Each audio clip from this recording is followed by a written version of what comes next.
That's the most important thing that'll make or break the company. Yeah. In fact, not adopting it or embracing it is actually going to be in the long-term detriment of any company, small or large.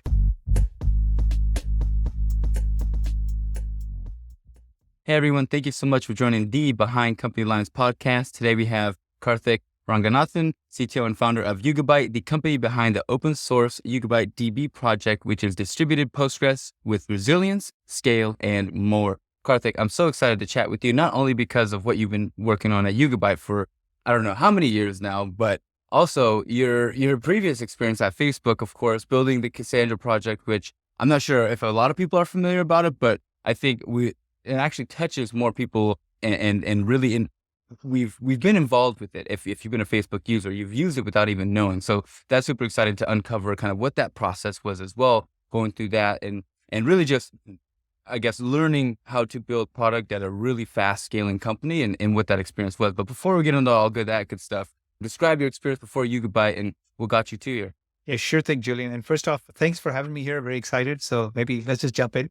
So before Yugabyte, we started Yugabyte, which was actually a little over 7 years ago, 7.5 years ago nearly. Before that, I was at Nutanix working on distributed storage. So Nutanix builds like block storage for the cloud. So it's for the private cloud. So it's a storage device, but it's distributed systems nevertheless. And before that, I was at Facebook for a number of years, and I had the good fortune of meeting my co-founders there. I worked with a lot of the people who were fortunate enough to join us here. So it's been an incredible journey. And Facebook was a story of crazy scale. Again, quick anecdote. This was around 2007 when I was trying to decide if I should join this small but growing company, and which was Facebook. And I remember looking at their site, and they had about 30 to 40 million users on the site. And back then I remember thinking, yeah, one of the biggest sites is Yahoo Messenger, and they have like 50 or 60. So maybe the site can double, but I don't know. They seem to be bold. They're building interesting things. I loved the product. I loved their vision for infrastructure. So I joined, and boy, could I have been any more wrong. It went to 2 billion users over the next 6 years. So it was an incredible journey. So, and speaking of this, it did spur the whole journey here. So yeah. It's incredible to think about just when you kind of were joining the start. I mean, you were at the conception of startups. I know the .com era gets a lot of hype and all, but really around that time, post recession is when all these companies really started to find and achieve value and really tackle what people were missing. And describe kind of that whole process internally. Was there something different about how it was communicated that kind of molded and shaped how you uncover problems, whether it's from users or technology, or how you... One thing you did a talk years ago, and I was reviewing it, and one thing you said that was so profound, it was like, we don't think about people wanting to contact people, we think about what people want to say to people. And I thought that was so important because that opens up the channels you can do it. So describe kind of mentality at that time. Yeah, I think Facebook was a phenomenal place. It was move really fast, be very bold, try ideas, and it encouraged people to fail fast. And it's okay if you fail fast and learn a lesson. That's great. It's better than kind of sitting on what could be kind of success for a very long time. You better go for the real thing. So number of such principles, like for example, the first, like we ended up building Apache Cassandra. Actually, it wasn't called that then. Like we had an internal code name, but we ended up building this because people on the site could message each other, but they couldn't search their messages, right? And when we wanted to build something to allow that indexing and searching of messages, we found that it'd get way too expensive if we did it with MySQL. And it's just like, not going to be operationally easy. So we said, you know what, this thing doesn't really, it has the scale characteristics and the availability characteristics, but yet has to be cheap. There's really nothing that can do what we want. So let's just build a database, right? And you don't do that lightly, right, on the infrastructure side. But at Facebook, we had the ability to do that, right? And so we ended up building and open sourcing this thing. Open sourcing was more the hiring and do good for the world, etc. And we literally didn't know open source databases would take off. So in fact, I remember like the 3-person team, we were working on it and we were asked to name it, and the others wouldn't be bothered with naming a database or naming the project. And so I was like, okay, we're dealing with eventual consistency, and any database has to be named after Oracle. So we ended up choosing the name Cassandra because that's the only other Oracle I knew other than Delphi, and Delphi, Oracle of Delphi, right? And Delphi was taken, Delphix had it. So we said, fine, Cassandra it is. And who knew it would have become that popular, right? So anyways, forward to the next project we did, which was a database for messaging. And it was literally like, don't worry about how you reach a person, how they want to consume it. Oh, wait a minute, that's Like my uncle who really likes to get it in the form of an email. Oh, that's my younger cousin. Absolutely SMS. This third person will be a power user of Facebook. Let them choose their way. Make it simple for them. Similarly, newsfeed was another way to quickly inform people of what is going on in a lightweight way. And so in a lot of these, you could get lost in the complexity of building. But if you're doing it the right Yeah. way, you could unlock a lot of value, right? So it's been an incredible journey of really going down to the basics and questioning everything and figuring out, is there a more efficient way, a smarter way to satisfy the need? And what other companies at the time, when you would look externally, were doing some of the things, which was building internally the tools that they needed to almost continue to, like, I don't want to say kind of moat this ecosystem, but it's Yeah. like once you're in the ecosystem of Facebook, it's hard to leave. You think about Marketplace now, you think about all these different things they've added in addition to it. What other companies did you see at the time that were building these external tools rather than relying on existing technology? Yeah, I think there were a number of companies in the Facebook bucket itself. Obviously, Facebook became massively popular, but there was Twitter, naturally, like they were doing good stuff then. There was MySpace, there was FriendFeed, there were a number of these type of social companies, so to speak, each with their own philosophy. Yeah. They had a slightly different twist on what it is that they would want to build underneath. But they were all fearless. I mean, they were all moving fast. They were all building their own things. It was pretty good. I would put, to a large extent, even though they started much earlier, Google in the same bucket. Like, because if you think about what Google search and maps have done to us, it's like you can't even imagine life without these things today, right? And yet in 2000, we didn't really have them. So like around about that Yeah. time when, Yeah. yeah, so that was pretty fundamental.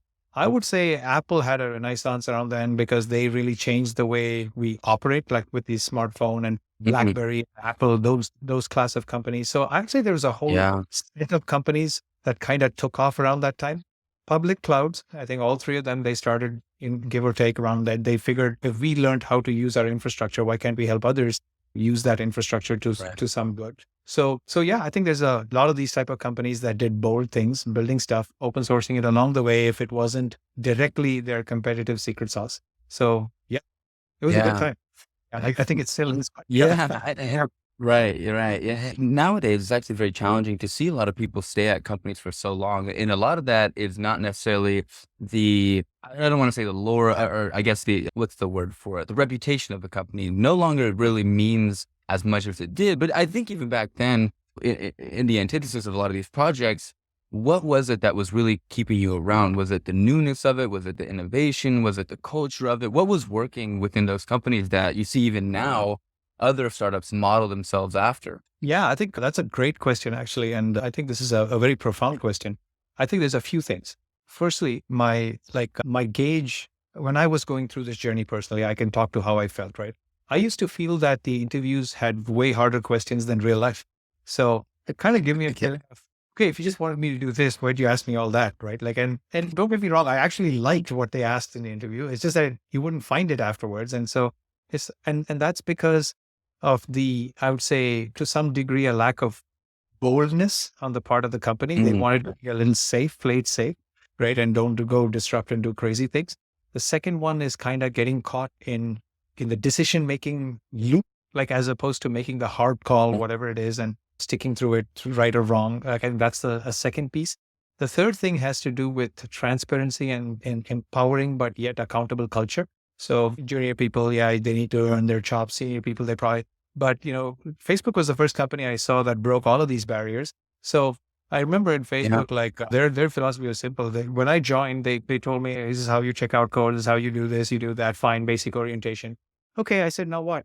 I don't know, you go figure it out. And because my manager was too busy to tell me what to do, he said, like, yeah, why don't you go figure it out and do something and tell me what you're doing? And oh, by the way, just send me a couple of lines about it every week because I got to send a report. And yeah, I'm busy with my own stuff. So they never said what to do. And that was great because then people would find it's not one person thinking, it's like 100 people, 200 people thinking about what to do. And that really empowered it. But yet they used to keep it accountable, right? You can't keep trying to do stuff and not do stuff. Yeah. Right?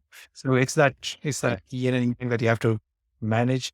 And it was extremely transparent and open. Like you could come and ask Mark Zuckerberg, he would say, ask the harder questions inside because I'd rather hear it from you guys than from somebody else outside the company and during an interview. So just make sure to ask us all the hard questions, whatever you Pretty don't good. trust.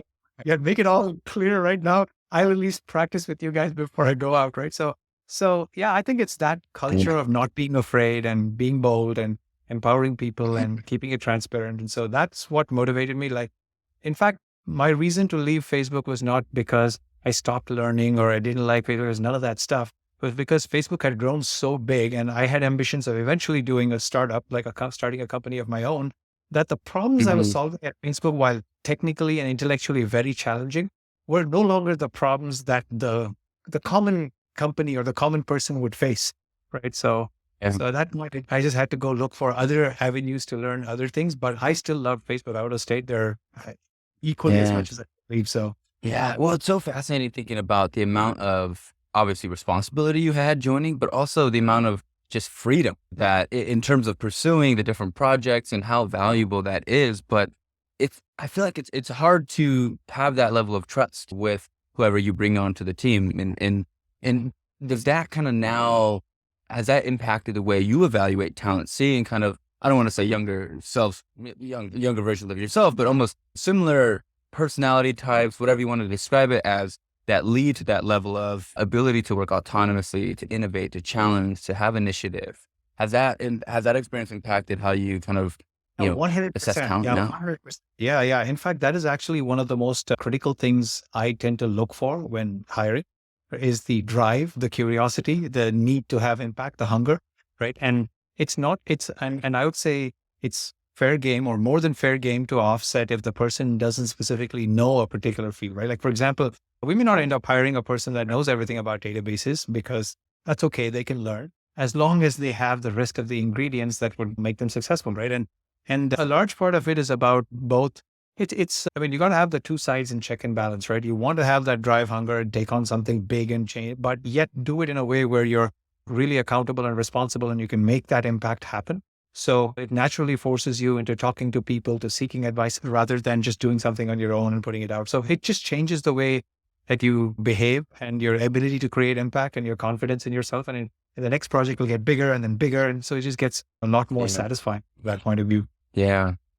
When you were leading up to Yugabyte and kind of thinking about the different ways that you could solve not the common challenges, but I think maybe challenges that are commonly experienced by a certain group of people or whatever.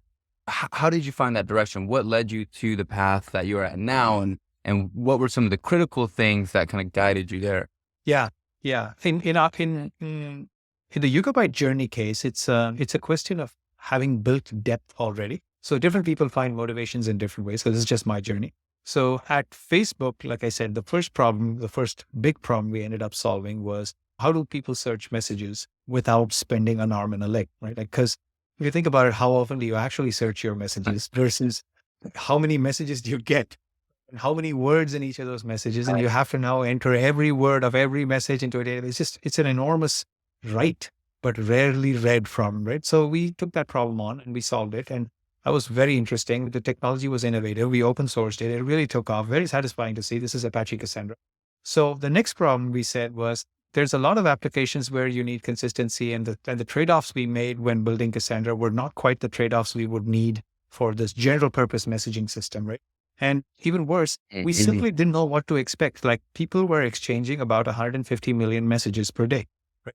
And when we released this new thing where we're combining chat and SMS and email and everything, we did not know what that number would become. We knew it would increase, but by how much? Well, who knows? Because it's new behavior of people, right? And so we said, we need to design the system that you can just add nodes and just expand and do whatever, blah, blah, all that stuff. And we ended up picking up HBase for a number of reasons. We built it, we operationalized it, we put it in production. And after so the old messages product became Facebook Messenger, right? When Messenger was fully rolled out, that 150 million messages per day became 20 billion messages per day, right? And there was no way to predict it. Yeah, it was crazy. And it just kept going up from there. So it's just like crazy, crazy growth, right? How do you know? Yeah. If it would be 20 billion or it would be 1 billion or it'd be 100 billion. Well, they don't know. It doesn't matter at that point. Beyond a certain point, you just get ready, right?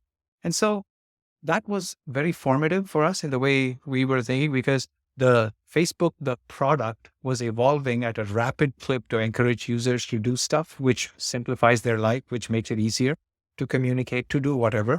But Facebook, the infrastructure, had to deal with, well, I don't know if it'll be 2x or 2,000 times. Is it 2 times the growth or 2,000? Oh, who knows, right? You got to be ready for anything. And it could happen that it goes to 2,000 times and then a year later it drops down to 2 times. So this variability in building is really a big challenge, right? And put another way, I mean, you can think of what the applications teams do as building a lot of features iteratively by listening to their users, by understanding what they want. And it's kind of accidental success because you keep building, and suddenly you hit a point when it just takes off, right? Now, when it takes off, if you're not ready for it, well, that's going to be a world of trouble because I can tell you around 2007 and 8, during those 2 years, every week we would have the same discussion, which is this is the week the Facebook site falls over because we simply don't have enough hardware and there's too many people using it. And all the engineering heads like Jeff Rothschild, the then VP of engineering, who's actually an angel in our current company, he used to jokingly say, it's the people who write software. That's the problem. If we stop that, everything will be okay. Don't give users their features. Everything will be fine. But, of course, you couldn't do that. And somehow we made it through. We bought hardware. We threw it. We invested in efficiency. We invested in operations. We did a lot of stuff to weather the storm. You might know Twitter's fail whale at the same time. We used to say, you know what? We totally understand their problem. We should probably get a mascot of our own in case it fails. But, it didn't come to it, luckily. But it was just luck, right? We just somehow managed to, by the skin of our teeth, escape. But that kind of thing you have to be ready for because as a modern enterprise, you don't know when that success will hit. And when it hits, if you tell people, okay, great, now we're really successful. Wait, we'll come back in 3 months or 6 months and we'll give you the same thing, but it really works well. Well, you've lost all your success. That's just a waste. So the other thing about Facebook is you could just create a NoSQL database with any API, right? But enterprises, they have thousands of developers and thousands of applications trained to use relational databases like Postgres and other relational databases. So we needed to combine these two things, the need from the application side to innovate and grow quickly and shrink quickly and all of that stuff, and keep it familiar and simple. So that was the marriage that gave birth to Yugabyte DB, right? So PostgreSQL, distributed PostgreSQL with resilience and scale and more. That's really what it is about.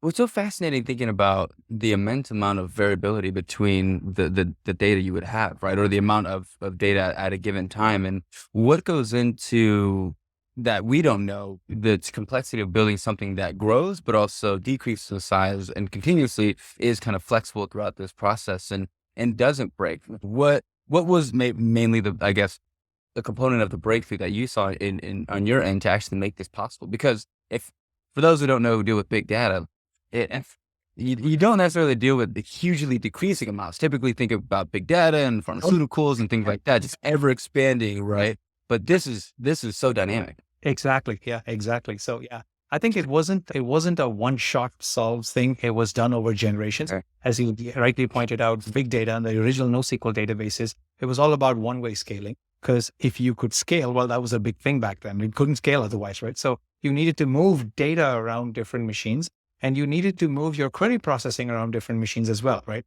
So application would end up start talking to one machine. And if you had a 10-node cluster, 10-machine cluster, it would end up seamlessly talking to all 10 machines over time with your data spreading over, your query processing spreading over, and you're using these 10 machines to do something, right?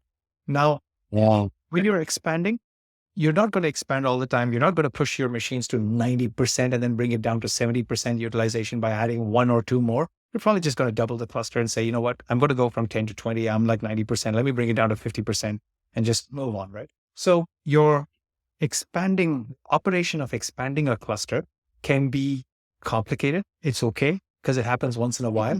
And you're not really going to remove machines. You can if you want to, but it's an equally complex thing, right? That's really how we approached it in the generation 1 with Cassandra and other things, right? But as things went on, it became very clear that the general purpose use cases is not necessarily 100 machines or 50 machines or even 10 machines. It could be anything that doesn't fit on a single machine. So it could be like 3 machines, right? And wanting to go from 3 to 6 back to 3 actually represents a meaningful thing for an end user that needs just that, right? So, and to make things, I guess, make this whole need even more critical, if you think about what has happened with the infrastructure space, that went from bare machines, like bare metal, to VMs, virtual machines, to containers, where you can do all of this quicker and quicker and quicker, right? So you can create containers like that and take them away. You can kind of create VMs like that and take them away, and bare machines, you don't even do that much. So as you see the progression on the infrastructure side, and as you see the progression on the application side, where you're like, okay, now there's like, for example, it's Super Bowl. Okay, tons of people are doing something, right? Joining. If you're like you're Paramount Plus, for example, you have tons of people signing up or doing something. Or if you're like Kroger, we work with them. Like if it's back to school day, they see a flurry of things come in, and so a lot of activity online, etc. So and or Yeah. any of the big retailers, right? During the peak season, you see a ton of activity, and then it goes back down. This is actually quite a common pattern. It's a natural pattern. And as you're starting to automate your infrastructure with containers and VMs that are very dynamic in nature, and your applications also with features that are very dynamic in nature, then you kind of see that it points to the middle where the database is not dynamic, and you're doing everything possible to kind of prevent the database from slowing you down, right? And so that's what gives birth to this need to not just expand, but come back down quickly. And it's not just do it, it's do it in a way where an API can tell you, I have started the process to expand. I'm going to go through some phases, and okay, now I've actually completed, whether it's the expansion or the shrinking. So it's no longer people doing it with a process. It actually is completely automated, and you need the guarantee of the application won't be impacted. Your data consistency is not impacted. Everything is business as normal, but we're changing stuff in the underneath, right? And that one more aspect, which is actually often overlooked. In the 6 years that Yugabyte, or 7 years that Yugabyte has been in existence, the cloud providers have changed their instance types, their machine types, about 5 times. So we're talking about roughly every year a new instance type comes out. I remember we like C3, C4, C5, Graviton, this, that, like it keeps changing, right? And so it's not just expanding and shrinking, it's also changing your machine type. An equivalent operation. I mean, nobody thinks about it, but Yeah. And correct me if I'm wrong. Describing the meaning behind, or the reason why you would decrease or increase the machines kind of reminds me of like the if you had an automatic car, and if you're going uphill, and if you're going uphill, obviously you need more machine power, but only in one direction, versus if you're going on flat ground, you have a little bit more variability, and if you're going up speed and increasing that, then you obviously are in a different gear almost. And from what you're saying, it's almost like you kind of built the automatic version of the manual gear shifting process. Exactly. Yeah. Yes, exactly. Yeah. Because there are times when you have a certain number of requests come to you as a service provider. Like if you build a service like a login service, or like a checkout service, or whatever the service is, or even a financial transaction service, you see a certain amount of requests come to you. And if that is perfectly constant, or if you can predict ahead of time, just like in the Facebook case, we talked about messages. If you know that is always 150 million messages a day at this rate, and you know that, okay, it might go to 300 million the next month, well, that's great. You can do a lot of things to make sure you can handle that. Except what happens if that 150 million, you build a few features, goes to 500, and then you build a few more and goes to 20 billion. And then you need to say, okay, now I'm at 20 billion, and now it's, let's say there's some major event happening, like there's the elections, or there's Super Bowl, or there's something else going on. And that 20 billion becomes 40 billion or 30 billion, right? Like, or even 25 billion. And then it comes back to 15 billion because there's summer vacations and everything. So you want to play these shifts to say, I need 5,000 machines, I need 7,000 machines, I need now 3,000 machines, whatever that number is. And that actually starts to add up, because it is forever. Otherwise, you'd be running at the biggest capacity forever. And anytime any change happens, you'll be calling people to say, oh, why don't you take this out and take that out? And I know people, like, I'll tell you this true story. We were talking to a lot of people before starting the company, and one of them, his story still sticks with me. These guys had to do a decommission of a old machine type and move to a new data center in the cloud. And so they did all this work to get all of the machines in one of the databases, like 5 or 6 machines in one cluster. They replicated it to another cluster and did all that stuff and moved it all to the right cluster. This was over the Christmas to New Year time, when it's downtime period, etc., when people are off and they can do all this stuff. So it was excruciating amount of work to get there, and they dropped the wrong cluster. So they dropped the one they should have moved to. So they had to repeat the whole thing again. And it's just like, my heart went out. And So much time. God. Yeah, so much time, but also the emotional, mental energy to get this right. Yeah. Not one last step, right? But machines are great at doing these repetitive things, right? They don't feel that the way we do. So yes. So What's amazing is it's like, if you think about a use case of it, I think doesn't really consider the amount of value of just having something like that engine, or like a Yugabyte, to be able to not think about, and the luxury of not having to think about it. I think a lot of people generally just take a lot of things for granted as we age over time. And this is one of those things in terms of not only the ability to be flexible, but I'm sure it took so much time to change the machines and more of a manual process. If you had something variable like a sports event, I'm sure it was limiting on the amount of maybe promotions you could do, or I mean, if you think about the simple tactics that companies deploy that increase the amount of volume when you think about a large company, I can only imagine how much time and cost is spent into changing these machines just to execute if they didn't have something that variably changed it on its own. And and thinking about Yugabyte a little bit more, is there any use case of the technology that you didn't expect when building it? Well, the use cases are always like when you start building, at least when we started building, it was more like we wanted to simplify the way modern applications are built. We wanted to enable stuff, et cetera, et cetera. So that's how we started. And sometimes it's hard to predict what comes your way, what really happens, et cetera, right? So, but there's a lot of very, very interesting use cases out there. So like, for example, all of the General Motors cars, right? They send you might have seen these OnStar vehicles, right? Like you might have seen the logo on cars, the OnStar symbol, right? All of those cars, for example, they have some capability or it's called differently. It's called a different name now, but they have some special capability to make them smart vehicles, right? So for example, like you want to do a 911 emergency like call from the car, right? Or you want your car to open when you walk right next to it and it's going to start to open, or whatever you wanted. You wanted to tell you, like, you know what, if you drive from here to there and back, you probably need to fill gas or whatever it is, right? You want a bunch of smart stuff. Now, all of this stuff is backed by a database, right? And so in this case, it happens to be a Yugabyte DB. Now, the crazy thing about this use case is like its volume is off the charts. It's like a million writes per second, more than that. And so it's because these vehicles are always sending stuff, and similarly, like the reads are on top of that. So now you talk about how can you find out, is there a 911 call, there's that. There's a whole bunch of suite of applications that keep getting built, right? So we never thought of use cases. We've heard of big data use cases and we've heard of user applications, but here we're seeing a lot of merger between the two. So where there are smart user applications built on big data.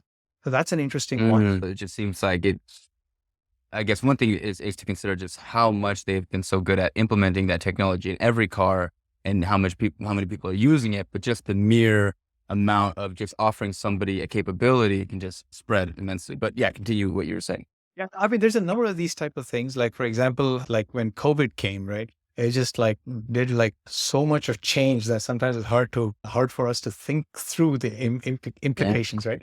Like for example, a lot of the retailers, they said you don't need to come to our store. You can just like order online and pick up curbside, or you can go to the store and ship it home, right? Now, we don't think much about, I never used to think much about all this. It's like, sure, of course you do that. It makes a lot of sense. Like, what do you mean? We don't even do that? Really? But, well, it turns out that's actually quite complex because the number of people placing orders now, you can never say no. Because if you walk into a store, you're never going to be turned out, right?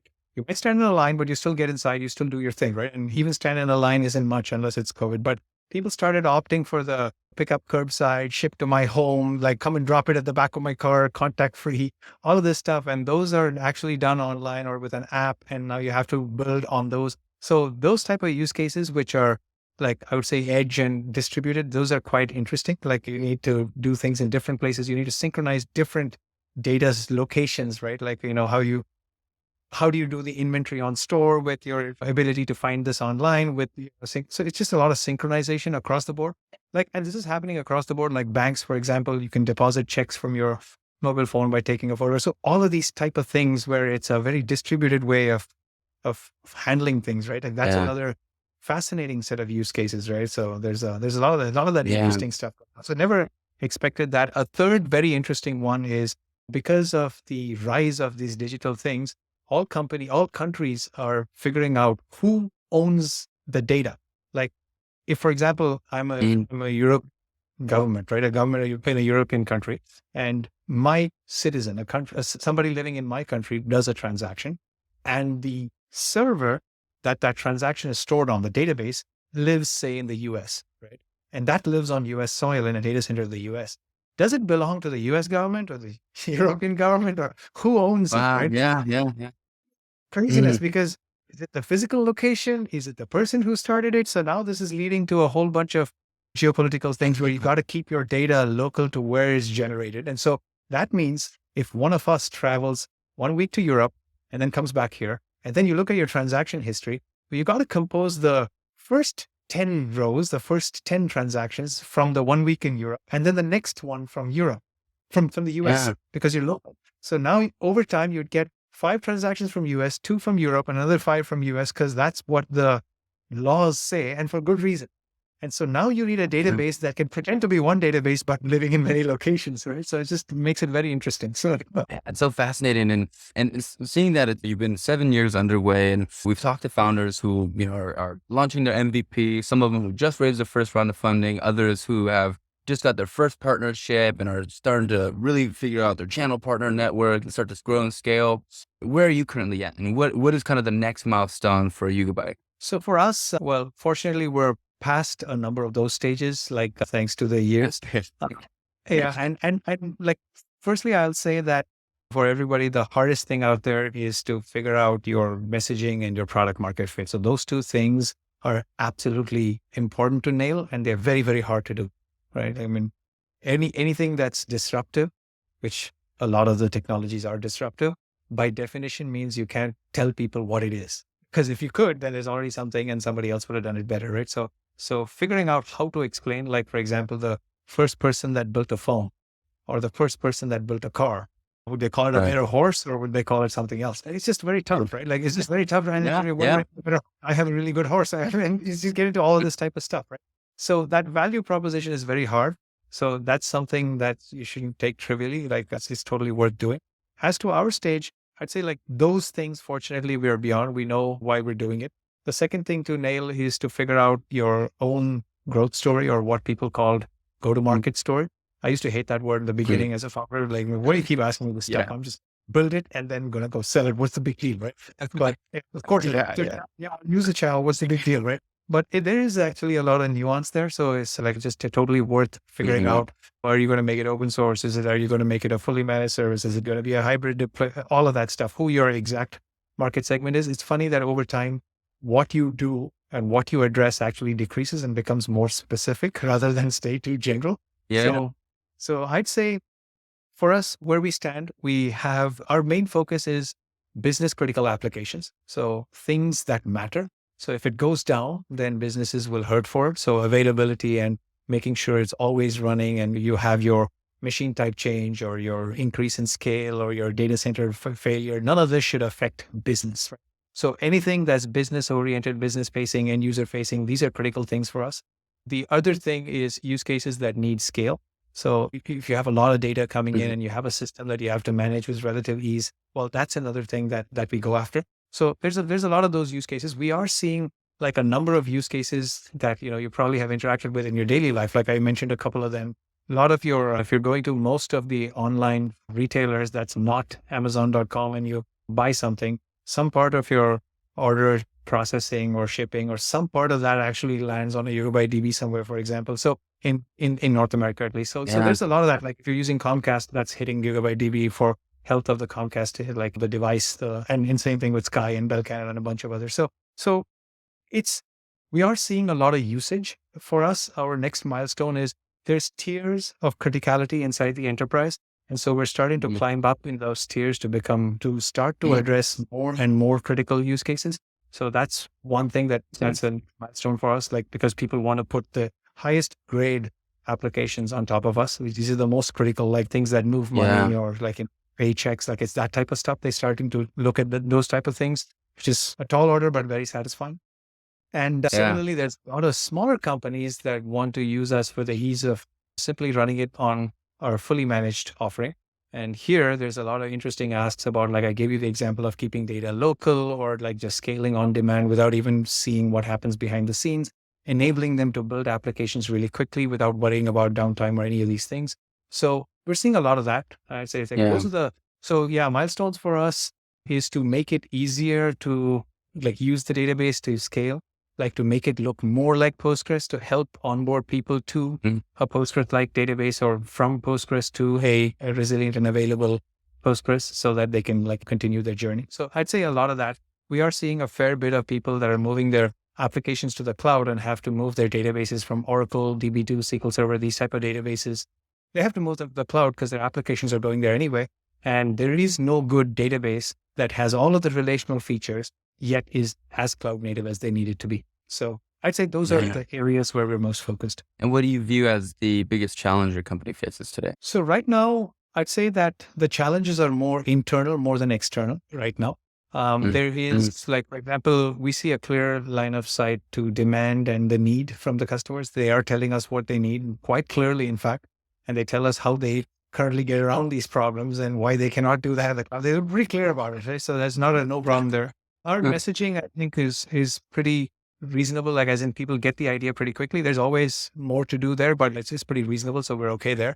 I'd say the main things are, the first one is awareness and adoption. Like, more people need to know that we are handling as critical a level of workloads, like, because it looks like a new database and how much are you really doing? But we're pretty unique as a startup because we are handling pretty critical use cases for our journey as a database company. I mean, database companies are notoriously hard to build. Anything that's deep technology is notoriously hard to build. So that would be one. And then I'd say the other one is, other risk is our own execution risk. We just need to keep our heads down and build. Like, the trick is, obviously we cannot just replicate something like Postgres, because then we end up with Postgres, which is already there. There's nothing to build. And we cannot deviate too far from Postgres, because then people are like, oh, what the hell is this new stuff? I don't do this that way in Postgres. So we got to blend the two and kind of make something that's familiar enough, yet different enough in the right places. And so that line, we have to keep maintaining that line, right? Of course, as a database company, quality and stability, all of that stuff goes without, right? So yeah. I love this next session. I call it my founder FAQ. So I'm going to hit you with some rapid fire questions and we'll see where we get. So first one I always like to open it up with is, what's particularly hard about your job day to day? I'd say the number of context switches. There's a fair number of context switches. So it's like a lot of small threads. And the hard, but also the fun part about the job is to keep track of all current trends, like technology trends, like, so say generative AI or edge, or it matters, right? So, and how does it matter and how is it relevant? So I'd say those are the two parts. Yeah. And what was the reason behind building an open source and making that decision when a lot of companies that have the opportunity to do so now, and Web3 is obviously making it popularized, but when you did it, it's not necessarily the most popular choice. Also, everybody was going the other way. Actually, that's a interesting stuff. When we started the company, right, our founding thesis for the company was we would build a database and we would make sure that this database works very well as a DBaaS, fully managed service. So build a database that can do everything that we need, and make sure that it is built to run as a database as a service, as opposed to a bespoke database. So those were the two things. So we invested in the DBaaS also early on. But, this was funny. We wanted to open source it because, hey, Apache Cassandra, Apache HBase, well, what's the trend, right? We've just done open source for the longest time, and not one, but two databases before in the open source. So we said, yeah, we got to open source the database. That's how it is. And our investors told us, and with good reason, that you guys can't make that decision lightly, because will you have a company after that? It's not clear. This was back in 2016. And it wasn't really clear that open source was a viable commercial model. So we said, okay, that makes sense. We don't need to go open source in a hurry, because that's a one-way street. So let's keep it ready to open source, but we will think about it, right? And so we did our research and we looked at all kinds of licenses. We looked at AGPL, often called Amazon GPL at the time, to make sure Amazon doesn't lie. We looked at everything, right? And then we said, you know what, if we're doing this, the database needs to be adopted in great amounts for the company to be successful. But the commercial portion of the company is not going to come from support. It's going to come from database as a service, because there's a lot of people who make sure, just take this headache off my hand. I don't need to deal with running the database. I want to build my application and succeed. So we said, that's what we're going to do. Our investors still urged us, that's not a real open source model. That's not a real business model if you're doing it all open source. So we say, what the hell? Okay, fine. We'll keep 80% of the database open, 20% closed. It's called open core. And we'll keep our DBaaS as commercial. That's what we said. And then a year and a half down, our Postgres messaging, we said we're going to be like Postgres, because when people say, oh, there's like 350 databases, literally, you're going to build a new one, and it's a very competitive space. And why do I want a new one anyway? Well, our answer is, there's really just a couple of databases. There's Postgres or MySQL is what you start with. And Postgres is the more popular one now, but it was a bit back then. And we said, we're just making Postgres cloud native. If you're building an application that's cloud native, but you pick Postgres, you have a lot of work to do. We're simply making sure Postgres becomes cloud native. So you can go build your cloud native application on what is just Postgres. And so we came back a couple of years later and said, yeah, all that's great, except Postgres is 100% open source and you guys are only 80% open source. What about that 20%? And we said, okay, fine, damn it. Okay, we got to do this. So we said, let's go actually pull the trigger and see what happens, because our thesis was people were finding enough value in the DBaaS that the database wouldn't have detracted from our business. So we just overnight made the database fully open source. And guess what? It didn't detract. It actually accelerated the number of people that adopted it. So it's just, yeah, it was a difficult move at the time because everybody was going the other way. And we said, the other fear was if somebody like Amazon or one of the big cloud providers pick us and start running us as a service, then what would we do? But we had built the company around being DBaaS. So we said, yeah, we'd have to compete with them on DBaaS is what we'd have to do anyway eventually. So might as well do it. Bold choice. I love it. And I love it's like one thing I hear a lot of really successful companies and founders in terms of its ability to have adoption and also ability to execute on a particular model is having this kind of inception of being open and available, almost this free adoption. Now, I guess popularized freemium model or whatever, but companies who really allowed access to their technology, but then realize that and obviously you can add to this, the portion that is where the money is not only the intellectual property, but also how you use the technology, how it implements, how it scales. A lot of people don't want to do those activities and trust those who are experts at it to do those activities. And the more you have out in the world to actually be an expert or for people to know your product or see your product or find it, only adds to its validity. And obviously, I think you made a bold choice then, but seeing every company now kind of take on that similar approach, it's really cool to see how that paid out over the time. How it paid out, yes, yeah. So yeah, it's funny, these turning points, right? Like we doubled, like same thing when we doubled down on Postgres. We'd been building what looked like Postgres, but was in fact a brand new engine for about 5-6 months. And then we said, I mean, we didn't know how deep or complicated Postgres was. And then we said, damn it, if we're to build everything in Postgres, it's going to take us out 15 years because it's been built over 30 years. And there's only so much time you can compress. And so we said, you know what, throw it all out. Let's start again. Let's go and make Postgres distributed instead of making a distributed database look like Postgres. And there was a lot of risk in doing that, but the best time to do it is early in the company. So a few of these fundamental shifts, it worked out. Thankfully. I mean, it's part of the playbook and I see it and it's amazing. And one thing you mentioned earlier was this whole idea about new behavior. You mentioned it when you were talking about what you would build for Facebook and you didn't know whether or not it was going to scale to 200, 2,000, beyond. What is it about, I guess, can companies always predict a new behavior? Because that's something that challenges me as a founder as well, is putting out a product to solve a problem and then maybe thinking about there might be new behavior, but I feel like I'm always wrong. It's like this whole new behavior aspect. Describe that phenomenon a little bit more and how, as a founder, you maybe even attract it, maybe even shift your business model towards it, decide upon it, or ignore it completely. No, I think it's always there. I think that's the most important thing that'll make or break the company. Yeah. In fact, not adopting it or embracing it is actually going to be in the long-term detriment of any company, small or large. In a small company, it's more in the near term because that's what the company is built around. And large companies have more of a cushion, so they erode over time, right? But essentially, that's actually the biggest danger, which is to be complacent at the behavior and not notice the behavior shift. It's kind of like this: when you start driving, everybody in the road is driving in the same direction as you, and then a little bit later, you find that 10% of the people are driving in the opposite direction, and then a little bit later, you find 20%, and now you're like, wait a minute, or you can say, the hell's wrong with these people? They should all be driving the other way and you keep driving the way you want to go. So that's the time to kind of ask the question, should I be changing sides and driving the other way to be an early adopter, or is this thing truly not? And there's a little bit of art and science in this. It's not just pure reasoning, because you have to test, because there are things that come up very quickly as it's amazing, it's so useful. And then it settles into, like, it's called the height of disillusionment, and then the trough of, or the hype cycle, right? Is the I forget the names, but it's the peak of the it's good for everything. And then it goes to a trough of it's good for nothing. And then it settles into what is it really good for, right? So as you see it start building up towards it's really good for everything, it's good to reason through which aspects does it matter, does it not matter, what are we going to do, etc. Right? Like But I think those are pretty critical. I can tell you a few in Yugabyte's own history. So like I said, Postgres was one. Investing in the DBaaS was another.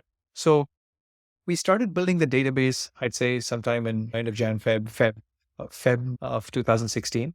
And 2 to 3 months later, like around May, June, we started building the DBaaS. So right away, right? Like we invested in the DBaaS because our future, the bet that we were taking was everything would go as a managed service, right? But what we noticed in the next 200 conversations with enterprises that followed is that people simply weren't ready. They were like, we're thinking about if public cloud should be on the roadmap. So it's not on the roadmap. Yeah. They're thinking about it should be on the roadmap. Like, oh my God, fine. But we said we're going to stick to our bet. This is the bet because we are seeing a couple of people turn around. We saw how it played out in Facebook internally. We felt like that's where the world is headed. But this felt like a long time before a majority of people would go away. So we said, we're going to build our DBaaS in a way that we can ship into the customer's environment or run it by us. Either way it works. And we will decide based on the customers that come. Well, out of the first bunch of customers, a majority of them wanted it in their own environment. So we shipped it because they said, small company like you, new database, we aren't trusting you with data. Not going to happen. You got to give us software. We said, sure, it can give you. It's basically a management software around a database. You take the whole thing and you run it. But by around 2020, I'd say, like about 4 years later, we saw that people were moving to the cloud and cloud managed services were getting more interesting. And it was no longer a question of, hey, if it's already there. Now the question is it a lift and shift? Like, am I sticking to my database or am I actually rebuilding for the cloud for value, right? And by 2021, 22, it's completely shifted around to where people are saying, you know what, lift and shift is fine, but I know I'm not going to get value. In fact, it's going to be more expensive. I'm going to rebuild into cloud native for value. So now we find that our managed service is really, really taking off in a big way.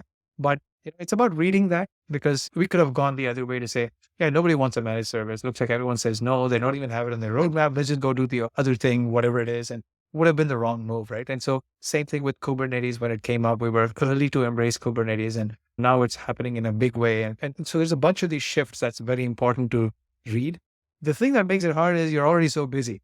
You're already like 120% full with work and things to do. And this is just another 50% to add to that. Like, oh my God, who has the time or the energy? But it's important to figure that out. Yeah, there's so many more routes we can go, and I know we're coming to the end of the show. So I'll ask you this question just because we love to kind of add it to our reading list. But what's one book, or maybe even an individual, a person who's had a lasting impact on you, whether it was early in your career or now? Book. I love I'm into this type of stuff. But The Hard Thing About Hard Things, it's a book by Anderson Horowitz. It's really, it gives all the highs and lows, and I just love the book because it tells you the power of sticking through and being true to whatever it is, the goal you want to get. So it's just amazing. In terms of people, there's been a few people at different stages. Early on in my life, when I was younger, I'd say high school, undergrad, I used to love computer games a lot. And one of the games I loved to play growing up was Quake. I don't know if you've heard of it, the first-person shooter game. And I loved the person naturally who made the game, which was this guy, John Carmack. He's still around. He joined Facebook for Oculus, and then he's doing his own thing. So anyway, so it was, for me, I was following the evolution of 3D shoot 'em up games from Wolfenstein 3D to Doom and each of them has a very interesting technical story behind it, like how you compose the 3D graphics with emerging processors. And it was very fascinating for me. I'd say later in my life, it was more recently, it's Steve Jobs for his product sense, that aspect of Steve Jobs, I'd say, because Apple products are just awesome, like just so easy to use and yet do so much, like it's fantastic.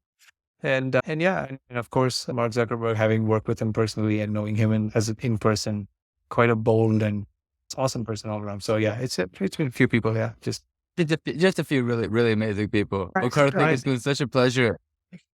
Of course, man. It's been such a pleasure having you on the show, not only just going through your background, your experience, but how you think about technology, how you think about building, the different decisions you made and why you made them. Everything's so intentional. And I know as founders, we appreciate understanding reasons why and the intentionality behind the decision because everything's so hypercritical. Last thing I always like to ask is there anything that we missed here? Any question I didn't ask that I should have? Anything left on the table here today? Well, if you ask an open-ended question, that's kind of hard. No, I think nothing. I'd say, well, the trend that's happening now, nobody needs to say, is Gen AI. So if I tell everybody to go figure out their part in Gen AI, we're figuring out ours. So it's one of that extra to add on to your 120% schedule, but unfortunately, you got to do it. So yeah, look at both sides. That's the only thing I'd say. No, nothing really. I'm just joking. Nothing really. Amazing. Yeah. Amazing, Karthik. Thank you so much for being on the show. I hope you enjoyed yourself. I really enjoyed myself. Thank you for having me, Julian. Really, really good questions. Thanks a lot. Really appreciate it. And yeah, thanks everybody for listening.